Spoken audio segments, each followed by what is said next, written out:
Әл-Фараби кітапханасының сирек кітаптар қорында Ахмет Байтұрсынұлының әліпби оқу құралы бар. Бұл оқу құралы қазақша әліпбиге жалғасты кітап ретінде жазылған.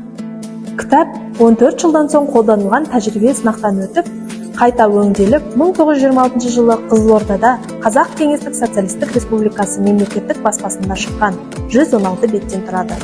Ахмет Байтұрсынұлының әліппесі араб жазуының құрылымы мен ерекшелігіне негізделген. Араб әліпбиінде бас әріп жоқ және баспаша түрі мен жазбаша түрі ұқсас болғандықтан, бұл ерекшелік сөзсіз сол күйде әліпбиде сақталған.